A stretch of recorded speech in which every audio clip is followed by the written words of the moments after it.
Exatamente. Então, eu acho que são alguns debates que a gente, né, tem que retomar, né? Que, por exemplo, uma indústria ela só consegue se desenvolver se ela tiver, né, a produção, por exemplo, de qualidade nacional.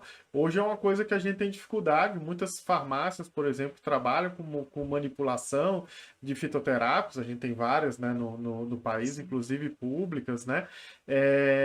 Muitas vezes o insumo ativo, né, aquele extrato vegetal, ele tem que comprar de fora, porque a gente Uhum. ainda tem dificuldades dentro dessa cadeia aqui no Brasil, né, de garantia da qualidade, de garantia da produção, né? Então a gente tem Exato. alguns desafios ainda que a gente precisa superar, né? Uhum. Isso pensando no medicamento, na indústria, né? Fora outras questões também, né? O próprio modelo assistencial, que eu acho que mais na frente a gente vai falar um pouco isso, mas né, a gente tem que atuar numa mudança de modelo, né? Com Que seja certeza. menos medicalizante, que trabalhe com conhecimento da própria comunidade, né? Que a gente resgate um pouco desse saber, né, tradicional, popular, mas com responsabilidade, né? Com o apoio dos profissionais de saúde. E aí os profissionais da atenção básica, bem formados, né, em fitoterapia é fundamental, né? E alguns modelos como as Uhum. farmácias vivas também, né? Para a gente ter o acesso, né, à planta in natura, a planta, né, que foi ali desidratada, né, medicamentos Uhum. fitoterápicos que são produzidos naquela região. Então são algumas discussões, né, não só pensando na grande indústria, né? Então acho que são alguns Com pontos certeza. que a gente tem que estar atento, né, na discussão das plantas Isso. medicinais. Isso. Tu sabes que, por algum tempo, eu cheguei na análise da formulação e constantemente a gente tem que ler a política, porque ela é tão rica que, não, vamos ver mesmo como é que é isso, como é que queriam dizer, é constante, que nem lei e normas da Anvisa, a gente tem que estar toda hora Uhum, lendo, né, faz parte. E em algum momento eu disse, eu acho que vai ter que se separar, vai ter que se fazer uma política de plantas medicinais separada da política de fitoterápicos, não é? Mas, por vezes, eu vejo que não. Aliás, é um debate, é uma discussão hoje de avaliação. Está na hora de fazer uma avaliação bem aprofundada, econômica, tecnológica, do impacto que teve no SUS, do impacto que a política teve na ciência e tecnologia. Enfim, tudo isso nós temos que ainda, né, avaliar muito, alguma coisa. Acho que já foi feito pouco também que eu tive contato, pode ser que eu esteja errada, mas é preciso constantemente avaliar o impacto dessa política, porque hoje, mesmo que ela esteja um pouco mais fragilizada pela dificuldade desse governo, dificuldade econômica, dificuldade de gerenciar determinadas questões de saúde, mesmo a atenção básica, né, estando sofrendo o que está sofrendo, mas é preciso ter uma continuidade de analisar uma política pública, até porque hoje os municípios ainda mantêm ativa muitas das suas iniciativas decorrem desse momento de uma política nacional forte que repercutia nos estados e nos municípios, né? Mas é importante ter claro que se a gente acha que pode separar, é importante ter claro que essa política, quando ela junta, o desafio ainda é muito maior, né?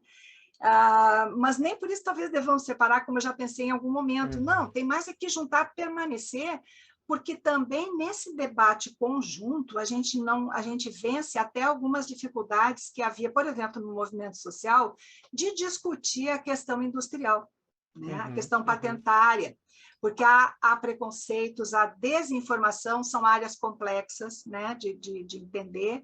Mesmo nas universidades, eu acho que esse assunto ele deve ser mais debatido para preparar mais os profissionais de todas as áreas sobre essa questão, porque senão se instala muito preconceito, às vezes, porque né, o mundo capitalista é um mundo que realmente tem que lidar com marketing, com a questão do lucro. Então, tá, mas menos, não é? Nós temos que ver o que as coisas hoje uma indústria sustentável, uma indústria que não é daquele capitalismo selvagem, como se falava lá nos anos 80. Então, eu acho que tem um outro empresário hoje, que ele quer desenvolver a sua indústria, ele quer pensar na sustentabilidade, ele pensa ecologicamente, ele pensa economicamente, ele pensa popular, de uma maneira também de preservar a sua população. Então, nós uhum. estamos num outro momento que tem que se vencer algumas coisas que há 30 anos atrás ainda se tinha muito forte de sentimentos em relação ao mundo industrial. Eu quero acreditar que, primeiro, não podemos abrir mão da indústria farmacêutica, não podemos abrir mão dos medicamentos essenciais, não podemos abrir mão do uso racional, da desmedicalização e do uso racional, e da garantia de acesso a uma assistência farmacêutica de qualidade. Não podemos abrir mão, porque nisso se incluem outras alternativas, como o fitoterápico, como a homeopatia, como outras possibilidades farmacêuticas, né? E que às vezes é do terreno industrial, às vezes do terreno magistral, e também hoje ainda, por exemplo, como trouxesse a questão da farmácia viva, que é uma grande oportunidade, né, de se trabalhar com plantas medicinais, resgatando conhecimento, inclusive farmacêutico, resgatando conhecimento agronômico, né, de preservação ambiental, enfim, né, uma riqueza de projeto, ou melhor, de possibilidade, né, de serviço. Acho que um ponto, Silvia, que eu acho que é um bom parâmetro é a questão de qual é o objetivo, né? Eu acho que o objetivo é dar acesso à população, né, com garantia de qualidade e segurança. Então, né, eu estava vendo algumas discussões, né, aí no campo das plantas medicinais, dos fitoterápicos, né, que algumas plantas, por exemplo, elas só dão acesso em alguns momentos, né, em alguns climas, né? Por exemplo, no inverno você não consegue plantar algumas plantas, né? Porque o gelo, né, pensando aí na região do Rio Grande do Sul, ele mata aquelas plantas, né, a geada, e aí você não consegue ter aquilo para fazer uma produção constante.